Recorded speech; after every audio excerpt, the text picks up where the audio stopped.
That's like one step away from two serial killers talking trade.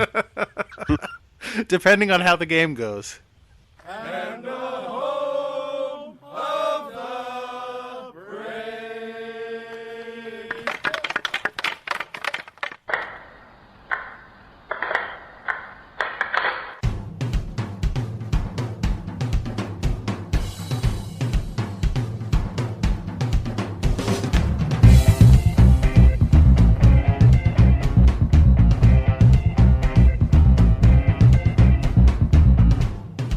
Game on!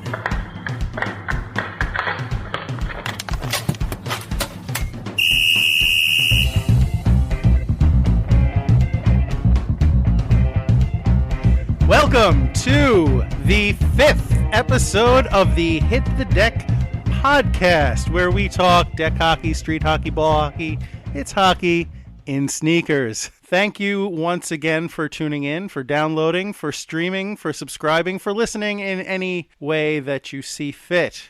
Hello, James. Hello, Mr. American Rhino, Gary Mack, sir. You really don't have to push the American Rhino thing. It's bad enough that I introduce myself that way. You don't have to try and make it a thing. I already sound pretentious enough with it. I disagree. I think that's probably the greatest nickname ever, especially for a goalie. So, good stuff. All right. I'm gonna ram that into the ground as far as I can until you knock your stick over my head. So. Yeah. All right. Thank you. Anyway, I've been looking over what we're doing on the show tonight. I'm going to break the fourth wall here and shatter your illusions that we do this entirely off the cuff. I've been looking over what we're doing on the show tonight, and I have to say, I feel real good about tonight's show. Yeah, that's right. We have some fun treats for the audience tonight, so I'm going to enjoy it. I hope everybody else does too. I'm looking so forward to it that I want to get started right away. So why don't we go ahead with tonight's starting lineup? And for tonight's starting lineup, in goal, I am number 35, the American Rhino, Gary McComiskey, and my illustrious co-host. On defense, number 4, James Sajazi, and back with us tonight, Number 32, or again, occasionally number 13, Mike Margiotta, mostly goaltender, occasional defenseman. Fantastic. Rare forward. Thank you once again for joining us, Mike. Well, thank you again for having me. No, please, the pleasure is still ours. I The don't know pleasure about that. continues to be ours. Fair enough. So let's get this show on the road. James, would you please be so kind as to tell us what is on deck tonight? Yes, sir.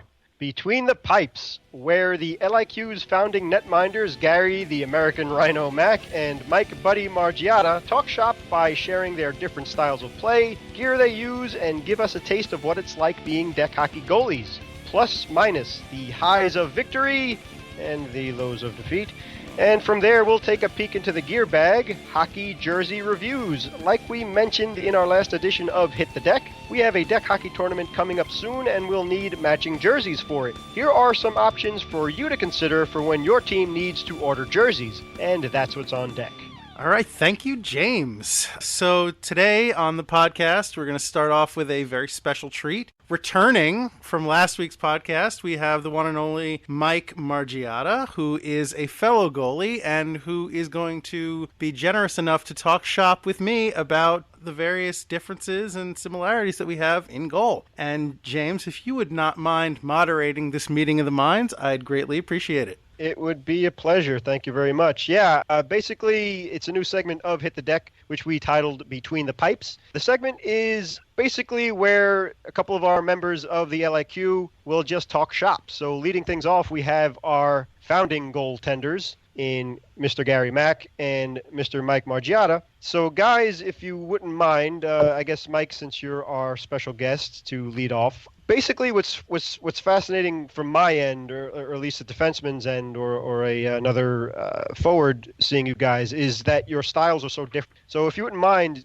Mike, just going through what you feel your style of playing goal is and how you develop that. I guess I would say my style is a mix between the old stand-up goaltenders from the 50s, 60s, 70s, and into the 80s, mixed with the habit, I guess, of Jonathan Quick to really challenge the shooter and move up and try and cut away the shot and take away the angles, and with just a little spice of Dominic Hasek desperation of just rolling around on the ground, and sometimes that really works, and sometimes you look like a complete idiot. But when it works, you feel awesome. So, I mean, I would definitely say that my style is kind of a mishmash of different eras, and I guess the premium I would put on is mobility, is just my ability to move around as much as possible. One thing I will say about Mike's goaltending, because I don't know if he will, is he has a very good glove hand. I mean, he's definitely improved quite a bit overall as he's grown more comfortable with the position over the years. But one thing that was always a skill of Mike's from day one is he always had a very good glove. Thank you. You're welcome. Yeah, I could definitely attest to that too, having been stopped by it so many darn times.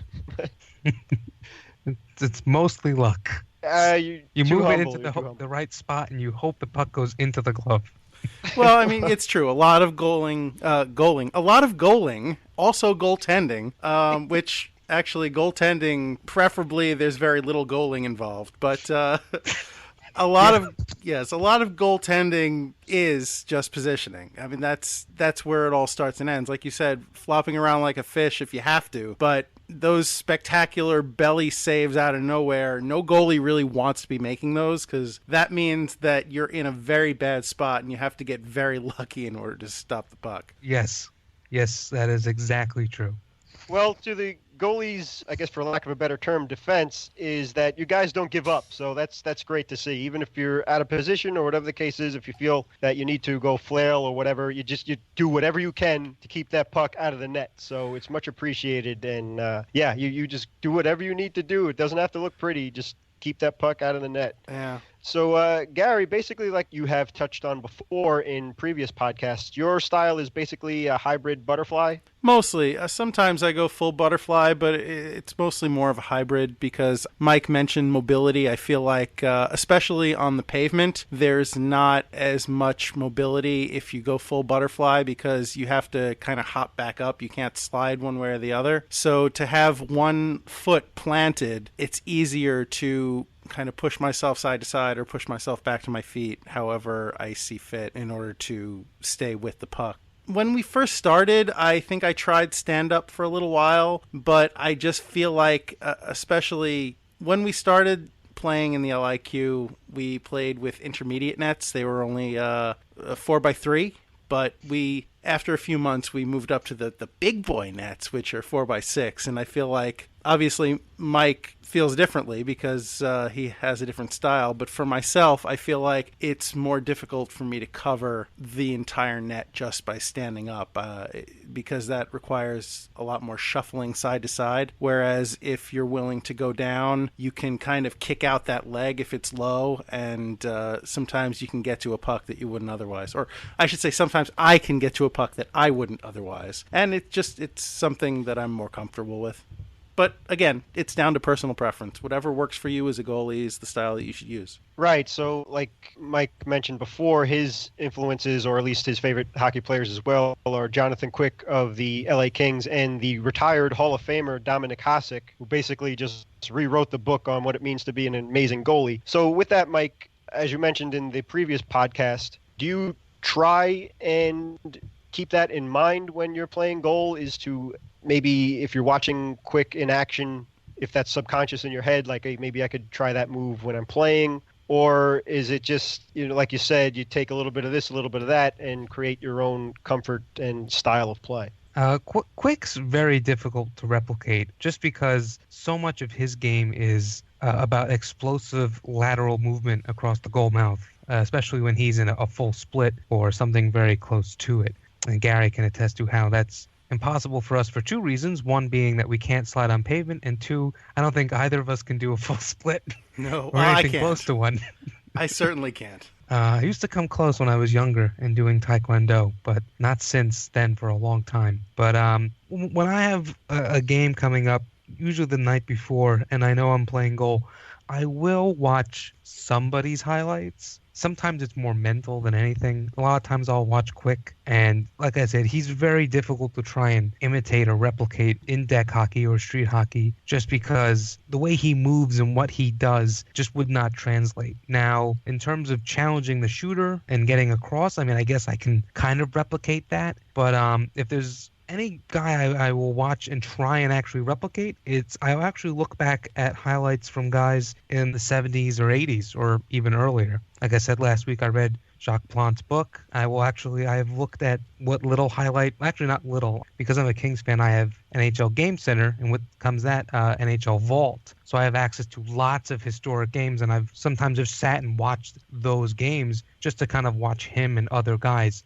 Ken Dryden, Vladislav Tretiak from the Soviet teams. Nice. Billy Smith to a certain degree. I mean, Rogi Vachon, certainly from the Kings. I mean, I guess if there's anyone that I try and copy their moves, it's those guys, in that, a lot of it is when they do drop down, it's these kind of desperation heaves to one side. And I guess that's something that I certainly do is, I'll just kind of throw myself one way or the other and land just hard on my side, whereas Gary will at least drop down on his knees and then brace himself one way or the other. I'll just be like, nah, these ribs, they'll be okay.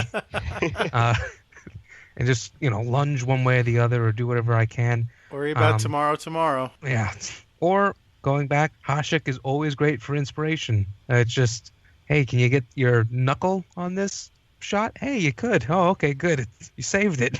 Can you get your pinky toe? Oh, you did? Great. Another save. Not to take away. He did amazing things, but Hasek's great for that inspiration of, I'm way out of position. What do I do? Well, try this. And you just lunge and you reach out with your arm or whatever crazy things you do. Yeah, no, absolutely. Sometimes you just have to try whatever, if you're nowhere near the puck. Sometimes I've made saves off of the shaft of my stick just because that's what was in range of the puck. You just have to try, and it's a lucky fluke. I don't think the best baseball player could probably catch the way you hold that stick, could catch the puck just right if he was trying to. But, sometimes you just get lucky and you have to keep trying because either you're going to give up a goal or you're not. And if you don't do anything, you're probably going to give up a goal. If you do try something, you may still give up one, but you hopefully won't. Which sounds obvious, but that's just the mentality that you have to have as a goalie. At least if you react, you don't look like a complete doofus that just fell asleep and right. It's like, you're paying attention, at least. Oh, and also, too, for anybody listening out there, and thank you for doing so, I don't want Mike or Gary to give up any secrets or whatnot in case people are scouting us because we do compete in leagues and whatnot. So don't give too much away, guys, please. And anybody taking notes out there, this could go for any goalie out there. So don't try and scout my guys, all right? Or you may receive a goalie stick to the back of your knees. You did mention battling Billy Smith, so yeah, there you go. So with that, Mike, if you wouldn't mind telling us about your gear. In a few podcasts ago, Gary went through his gear. Any reason why you use what you do? Any brands that are your favorites? Things like that. Mike, I beg you, please tell us about the Taekwondo helmet. Okay. All right. All right, that's actually a pretty funny story. So I will tell you that story. So when we first started playing, Gary can attest to that, the very first time we played, there weren't really goalies, but at the end there were, and we were just basically trying to stand in front of these two egg crates, and we still failed miserably at it, if I remember correctly. Yeah. So then the next game was when we got the nets, and then for whatever reason, there was this popular opinion that if Gary and I actually purchased goalie pads, that it would be too much, and it would be too difficult to score on. So my first set of equipment, I went out and I bought a pair of knee and shin pads, like a forward would wear, just to kind of protect their leg. So I had that. I bought a blocker, which is actually the blocker I still use today. I used an old baseball glove that I found in my garage. I did buy a conventional goalie stick, a Marty Brodeur model. I think it's a Sherwood, or it was a Sherwood. It broke. Yeah, I have the same model. It's a Sherwood. Yes. So I had all these things. I'm all set, and I'm thinking like, all right, well, I don't have leg pads, but these should still help. And then the night before, suddenly I was like, wait a second, what about my face? I completely had forgotten to get anything for my face or my head. And at first I was like, well, I might not need it because, none of these guys can really shoot very well. And I'll be standing up a lot, I hope. So, no one's going to hit me in the face. And then when I told my mom I'm playing hockey, she's like, do you have anything to protect your face? I was like, well, no. She's like, what if you lose a tooth? What if you get a black eye or break your nose? Doing what mothers do. Right. So now we're trying to think frantically, like, what can we do for a mask or some kind of protection? So first we got a bicycle helmet, which just did nothing to protect the face.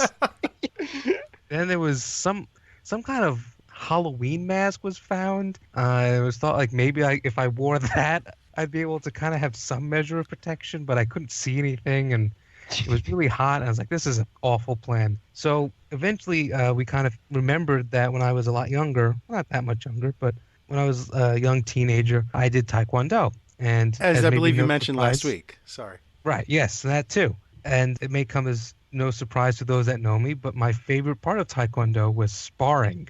So I had I believe that. sparring Yeah, me too. gloves, and I had sparring boots, which were like just little padded shoes so that when you kick someone, it didn't hurt. And I had a helmet. Not like a helmet, but well, I guess helmet's really the only word to describe it. But it was sort of just like a cage thing that went over your head made out of this really thick foam. So we went up into my attic, we dug it out, and it was designed to fit a young teenager, so it didn't fit over my head. But my mom was like, all right, well, what if we kind of cut holes in it to loosen it up? And there we are with scissors right next to like my eyes, and we cut it open enough that I could pull it on over my face. Mind you, it did nothing to protect my eyes. It just protected my jawline. Mike, So do you the still game, Sorry, do you still have that helmet? I do. No, do I still have it? I think I do. All right. Say you do. If you do, please bring it the next time I see you. I'm going to put a picture on our Instagram account. I have a picture of me from the first day as a goalie wearing that helmet with my blocker I still use, using with the baseball glove and the forward pads, the leg shin guards. So if you want, I'll send you that picture. Oh, I At would least love that. That would be perfect. I'm in Thank the you. pose, and I have that picture with pride at how awkwardly prepared I was for that game. But I That's- used that Taekwondo thing for one game, two maybe. It was probably one game. Probably one. And then after that, I went to the Jason Voorhees style mask for a few games. Yeah, I gotta say, I remember that mask, and you looked pretty scary in that thing. Like, legit intimidating with your hair, because, like, you have a lot of hair kind of flowing around it. And, yeah, that was legitimate. I understand why you went eventually to the cage mask, but that Voorhees, that was because it was black. Because it matched your King's gear. But that was, like I said, you definitely could have stayed with that if it worked for you. I loved that mask. I mean, I still have it. It has awful peripheral vision. Mm-hmm. So you really have to turn your head to see things next to you. You can't just look side to side. But I remember when I got it, because I had the Taekwondo mask, and then I tried to get a helmet with a cage, kind of like what Dominik Hasek wore with the old bird cage style. But I have yet to find a hockey helmet that actually fits my head, because I guess I have a really big head, and a lot of hair doesn't help. So I got a helmet. boo-hoo. Yeah. So I had the helmet. I had to return it, unfortunately, and I got the Voorhees mask. And I remember I took it out of the box, and I just held it up in front of my face in front of the mirror. And the way it sits on your face, it blocks out your eyes. So you just see these dark shadows. I was like, ooh, this is scary for me to look at. This is on my face. I would have loved to keep wearing that, but there's no way for me to wear glasses in it. Mm-hmm. And I thought about taking an old pair of glasses and basically trying to solder them into the eye sockets or something along those lines. Uh-huh. But it hasn't worked out yet. I mean, maybe someday I can figure something out and bring that thing back, because I have to figure, if you're a forward and you think you have a breakaway and you look up and there's me or any goalie with that thing on, there's no facial reaction. It's just it's Bane looking back at you. I have to figure there's got to be some kind of psychological edge there. Sure. But that and, mask was very frustrating because of the poor vision. and I hope the listeners out there feel the same way, but I appreciate the about 60 years of goaltenders' masks, of the evolution of goaltenders' masks that you just went through in the matter of, what, a few months or so? So that's pretty impressive. I don't remember the from- Taekwondo helmet period, but I'm not exactly an NHL history buff, so I could just have glossed over that. And again, pardon the pun, in Mike's defense, we should definitely put that first portion of your equipment to an updated version of what you look like now. So Okay. just how far we've all come Sure. in the LIQ? Well, nowadays I'm using I think it's a Franklin regular mask with the cat's eye cage. I'm using a Warrior Woodrow style Jonathan Quick model stick that I'm very, very happy with. I had a pair of Reebok pads that I really loved, but just as Gary can attest to, playing on concrete or any kind of pavement like that just wears the hell out of them. Yeah, And, personally, they- I replace my pads about once a year because even repairing them, They just go. Yeah, they get ground down to irreparable status. Yeah, so my Reebok pads, which I was very happy with, I think I threw them out. They're just, I mean, they were ripped open and the stuffing was coming out of them. So I mean, there was that point they were just useless, and all the straps in the back didn't work, or they were starting to not work. So now I use a pair of CCM. I think they're 100s. Gary, they're the same model you have. I think they are the same model that I have, but I don't remember the model offhand. But that sounds right, CCM 100. They definitely are CCM. I just don't remember the model number. And I'm using a Tor glove. I don't remember what specific model it was, but it's a Tor glove or catcher or whatever you want to call it. It's like a 450 or something like that, I think. Right? Yeah, something like that. Which unfortunately, the string that binds it has broken down, so I've taken zip ties and I've worked those into it. That's why I stopped using my Tor, because the string. That's exactly right. The lace is the first thing to break, and it's very difficult to use if it's just flopping around. Try zip ties, because not only will it hold it in place, but then it gives you a gigantic claw. I will take that under advisement. Thank you, Mike. Like, if I have that and the Jason mask, then I'm really one step away from being some kind of slasher villain. Nice. What kind of blocker do you use, Mike? I'm using now still the first blocker I bought, which I believe is a Franklin, and it's just some dinky blocker that has the NHL logo on it in the corner.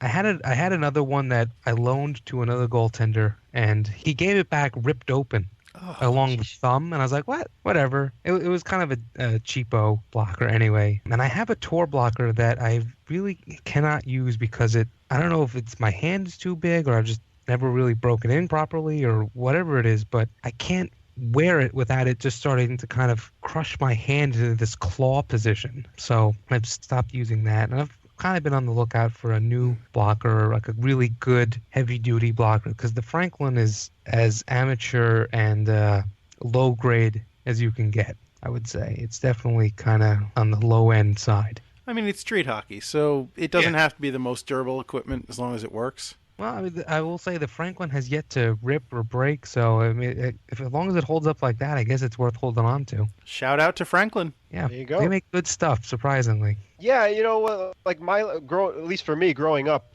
brands like Milek and Franklin seem to get and embrace the roller hockey, deck hockey style, street hockey, if you will. So that's one of the other benefits of playing deck hockey is, like you guys mentioned, you don't necessarily have to spend a lot of money on the ice hockey quality stuff, but you could still get durable equipment that's designed to be played with on the street or concrete or whatever for that reason. So that's pretty cool. But yeah, in my experience, brands like Milek and Franklin have done a good job in consistently making good equipment for street hockey specifically. Well, Milek literally wrote the book on street hockey. They wrote the rule book for street hockey, so it's not surprising. For a long time, they were the only game in town. So, as the kind of originator of street hockey specific equipment, it's not surprising that they make good stuff. And go ahead. I'm sorry, Mike. No, I'm guessing they must test it in some way to actually know what works and what doesn't. Though I will say I looked at a pair of Milek goalie pads. And I was not a big fan. Yeah, I wouldn't recommend Milek goalie equipment. I think that's really like low-end, super low-end goalie equipment. But the other stuff that they make is good quality. The pads were molded plastic. Yes. Yeah. Yeah, it wouldn't be my first choice. It works for kids, not for. Yeah, it's almost more of a costume. Yeah, exactly. It's like James said, it works for kids. I think it's designed with kids in mind who are just breaking into it. So, they can't be good at everything. No, that's true. Good stuff, Mike. Thanks for that. I think we are going to have to continue this conversation next week because we have a whole lot to get to still on the podcast. But if you would please come back, we'd appreciate it. What do we have next, James? All right, a new segment called Plus Minus. A couple of weeks ago, we were playing a few games like we usually do, and the weather was a little bit warmer in the tri-state area of our part of the world anyway, and I kind of lost my cool a little bit. So with that in mind, kind of thought of a topic to talk about in terms of deck hockey. Like we alluded to before, the highs of victory and the lows of defeat. So basically, the balance of taking deck hockey seriously through practice and teamwork, but not obsessing over it. Like Gary says at the end of every show, don't be that guy. Basically saying it's just deck hockey. We're not in the NHL. Calm yourself. And we're not superstars and this, that, and the other thing. So just from your take, too, you want to be a good teammate. You want to play well and contribute. And obviously winning is fun, you know. Obviously. So yeah, in your point of view, is there a line that no one should cross in terms of deck hockey, whereas you're, in our case too, we're all friends, which you pointed out to me too when I was losing my cool, to try and calm me down and rein me back in, and not really be intense, but enjoy it, have fun, compete, but still be respectful and realize these people are your friends and you're not looking to hurt anybody's feelings. Well, yes, I definitely think there's a line, but I just want to say up front that I don't think that I'm the ultimate arbiter of what is and isn't appropriate in deck hockey. I just want to put that out there. But yeah, to your point, especially the games that we play, which tend to be pickup games, even if you're playing on a team and you get a little heated with one of your teammates, you are friends. You know, at the end of the day, you are playing with each other, hopefully because you like each other. You should respect each other whether you like each other or not. And I think that intensity in a game is great. I think that that makes for the best kind of games when there's great competition. Everybody's focused on doing the best they can. And I dig a super intense game with the caveat that when the whistle blows or the horn sounds, you leave it there. You know, it sometimes it can be a fine line when you are that into the game and when you are being that intense to just leave it, to just drop it and remember that you are there to have fun. Sometimes it takes a few minutes for me, but I do try and keep that in mind, that as important as the game is, it is just a game at the end of the day. It's not that big a deal. Yeah, and we do our best to try and make things as fair and even for both teams, and got to keep that in mind as well. So just to fill everybody in out there, basically what happened was we were losing. Gary and I were on the same team, and we were down in the second period, I think a goal or two, and one of our guys scored really late in the period. Gary was good enough to have this software on his iPhone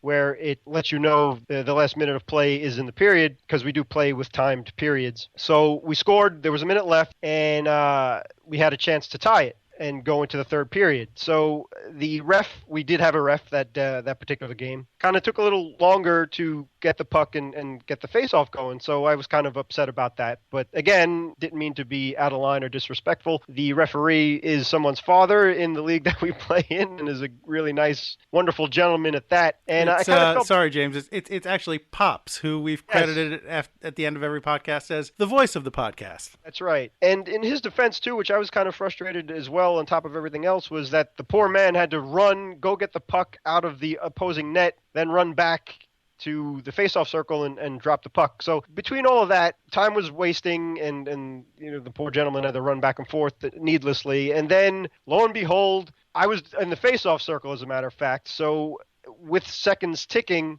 I didn't know exactly how many seconds we had left. So I kind of tried to be aggressive and just shoot the puck instead of winning the face-off and then starting a play. I wasn't aware of how many seconds were left with that. So with all that being said, lo and behold, I lose the stinking face-off, and then they score, and then the freaking horn blows. So that just, all that really got me very upset. So that's just to fill everybody in as to what happened. So my apologies and all that. But yeah, it's like you said, you want to be intense, you want to be a good teammate, but you don't want to be an idiot either. So that's kind of what happened there. On the other hand, last week when we played, Gary made a couple of huge saves like he usually does, but there was one particular save which was absolutely amazing, where Gary literally saved, it was a goal. It was going in. He literally made the save with his toe. If you would, just please walk us through that play. And also, I just wanted to reiterate what the point I'm trying to make there is that it was such an incredible play being your teammate. I was so excited by it. I wanted to jump up and down and scream and cheer.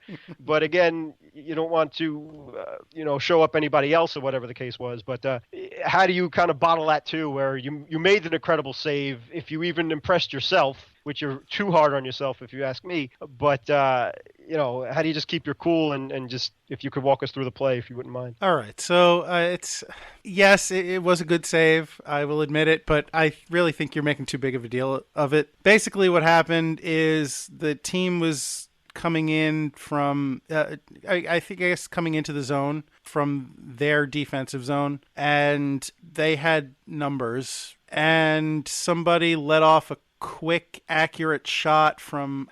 We play on a small court, so it's tough to really compare that to what it would be on a regulation size court. But basically, let's say the top of the circle, ripped off a pretty quick shot. And in my brain, in that split second, I realized that my weight wasn't distributed in a way that I could get across the crease and cut off the shot that way. So I just kind of went into autopilot and decided to throw myself sideways. As Mike mentioned in the interview, is something that he has to resort to sometimes. I just threw myself sideways onto the ground and kicked out my foot, and I got it not with the toe of my blocker, but with the toe of my sneaker, and barely managed to stop the puck. And it did feel good, to James's point. Obviously, it felt good to make the save, because especially as Mike and I discussed, some of those saves that you make, you're out of position, and all you want to do is stop the puck by any means necessary. So yes, saves feel good,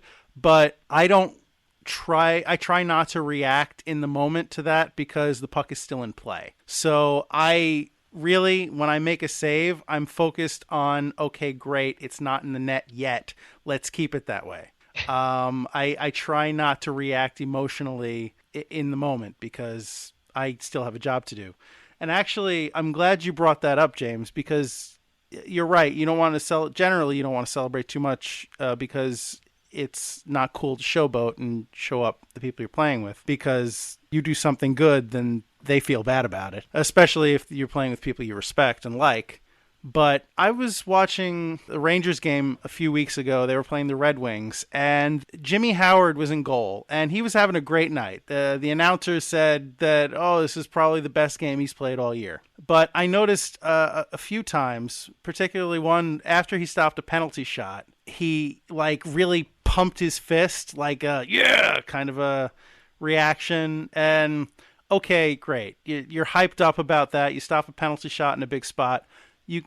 I think you earn a little bit of celebration. But then, a little later in the game, the Rangers were really peppering him with shots, and he was just making save after save after save and coming up big. And at one point, he made a save, or several saves, and he did it again, but the puck was still live. The play was still going on, and he kind of pumped his fist like, yeah, I did it. And I sat there thinking, as a goalie, that was really stupid, because the puck is still in play, and pumping your fist, even just for half a second, you are taking yourself out of your best position to make the puck. So in those kind of situations, it's really important that you need to kind of bottle that passion down and remember that you have a job to do. Focus on what you're doing right now. Your team scores a goal, or you make a big save and you're able to glove it and stop play for a second. Yes, if you feel like you need to celebrate, or feel like you need to make some kind of declaration of your dominance, as silly as that sounds, okay, fine. But if there's still play going on, don't pat yourself on the back, because you could slip on a banana peel and look really stupid if you do that. Gotcha. Excellent advice all around. And just my last point on the plus-minus topic for this evening is, does winning feel as good as losing feels bad?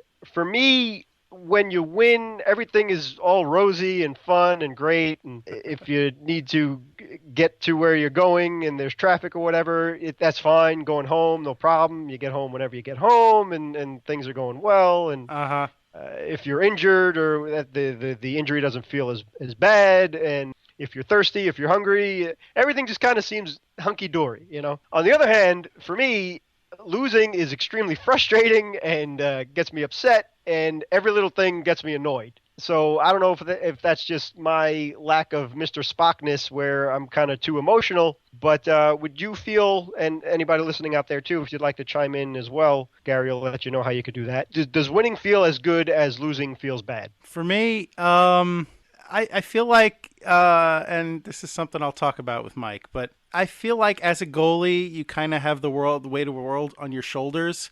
So I might have a slightly different perspective from a different team member, a skater, as it were, because I kind of feel that more keenly. But for me, honestly, I would say unless it's a really important game or a big game, no.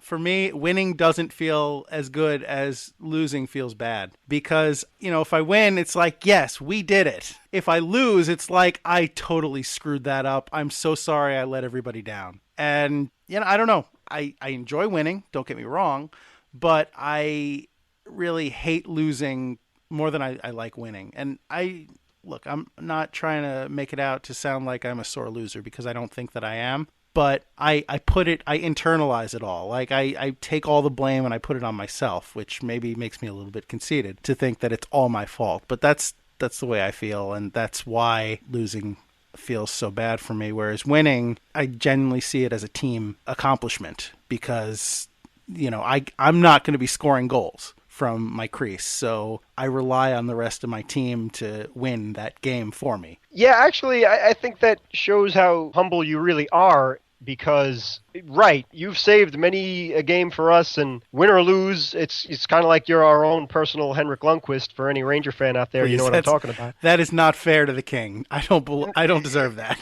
In the deck hockey world, just take my word for it. If you don't believe me, come out and watch Gary play. But yeah, I've even heard that described as, I can't think offhand who it was, but a father of an NHL goalie said that he feels the same way. It's kind of like a thankless job, particularly for being a goalie, no matter what level you play, if it's deck hockey, if it's the NHL, is that when you quote-unquote do your job and shut out the other team, yes, it's a team effort. Whoever scored the goal, one more goal than we let up, great. You know, we all did it together. But like you said, that mentality, and I think that's what a good goalie should be like, is that it's your goal. No one's going to get in that. And you're the last line of defense, as we've said many a time. So you do have a little bit more weight on your shoulders than the average skater, forward, or defenseman. So you do kind of take it a little bit too personally when we do lose. But as a defenseman, that's on us too, because one of your responsibilities in being a defenseman, probably actually the number one responsibility, is make sure that there's no shots. And we want to make your life as boring as possible. So whenever someone gets a shot on goal against us, that's a breakdown of defense. No matter how great the play was, whatever, that means that we let you down, and then all of a sudden everything's on you. So yeah, I mean, I don't think we're negative or pessimistic or anything like that. This isn't glass half empty, but it just seems like when you win, it's cool. You try and be humble about it. Like we're saying, we're not going to rub it in anybody's face. We're not going to pump our fists and do cartwheels and you didn't win. But when you lose, it's just like, ugh, it's very frustrating. And yeah, obviously people say I hate losing. I mean, Pete Rose and all that other athletes that have quoted saying that. But if you're competing, obviously you hate losing. I mean, the last thing you want to do is lose. All you want to do when you compete is win. That's basic competition 101. So yeah, so again, if anybody out there would like to chime in, we'd love to hear your point of view on that as well. Absolutely. So finally, I believe we're reaching once again into the gear bag. Yes, sir. Speaking of competing, Gary and another key member of the LIQ, Brad, basically designed our jerseys, all of our jerseys too. Our main one, our team name is the Liquidators, and then for, like we mentioned before, the upcoming Rocky Sullivan's deck hockey tournament, Gary and was it Brad mostly that came up with the shirt design? Yeah, I can't take any credit for the LIQ jerseys. That was all Brad. Gotcha. So basically, we've gone through a few different venues as to different style jerseys, even if it's an actual hockey jersey or a t-shirt. So just want to share that with everybody out there if you need to order team jerseys. Starting off, like what we were saying before, is Gary designed our main jersey, and he did that through a website called Sublimation Kings. Well, Brad and I designed the jersey, and we did some research into places where we could actually get it made up. Sublimation Kings does offer design services, but we did not partake in them. We did the entire design ourselves. In fact, when I submitted the design to Sublimation Kings, they sent me back a somewhat cartoonier version of the design, and I had to write them back and say, thank you, we appreciate it, but please just make what we sent you. Yes, you two gentlemen worked very hard on that, many hours, and did perfect it before you even submitted it to the Sublimation Kings. But, yep, Gary ironed that out, no problem. And the bottom line is the jersey is excellent. It's really great, high-grade material. If you wouldn't mind just kind of walking us through that too, as to the Sublimation Kings options, whereas you could get different quality jerseys or, more expensive, less expensive jerseys, things like that. Yeah, I don't remember all of their options off the top of my head, but they make several different sizes. They offer roller jerseys, which are more lightweight, and hockey jerseys, ice hockey jerseys, which are more heavyweight. They offer you, I think, 3 different materials that you can choose from, 2 different kinds of ice jersey options, if I'm remembering correctly. It is printed, so all the design, the logo, the numbers, everything is printed. There is an option for laces in the collar that you can get. They don't charge you by color. It's one price to design the jersey, and as many colors as you want, provided that they can print them, and they have a pretty wide range of what they can actually reproduce. They also make baseball jerseys, and I believe if you have a team that you want to make an entire gear set for, they can do that as well. So they offer a wide variety of options for a very reasonable price, and there's no minimum order. You can place an order for a custom order of 1 or 100, and it'll be the same price. And you can reorder down the line the same jersey at the same price point, however many you want. So there's a real benefit to using them. That's why we chose them. There is one minor thing. They do put their name on the jersey somewhere. I believe it's usually on the back above the nameplate, or sometimes it's down at the bottom on the hem. But it's not really that ostentatious. It's not that noticeable. And I think for what they offer, it's definitely a trade-off worth doing if you are in the market for that kind of jersey. Yeah, and in my opinion, that's the top of the line as far as our, like Gary said, they did a lot of research on looking through various avenues as to who would be our jersey maker. So is that fair to say that Sublimation Kings is a high-end, or if not like top of the line option to go for team jerseys? I don't know if I'd say it's top of the line, because there are other more expensive options that can give you higher quality jerseys. One is a company that I had researched when looking for this. It's a European company called Owayo. I'm not exactly sure how you're supposed to pronounce it. It's Owayo. And they offer stitching. They offer stitch jerseys, and they make very high quality jerseys. But the trade-off there is, as I said, it's very expensive, and depending on what you want on it, the size of your logo, whether you want like shoulder logos, numbers, name, all that customization comes at a price. So it's more of an a la carte approach, and that does have a minimum order.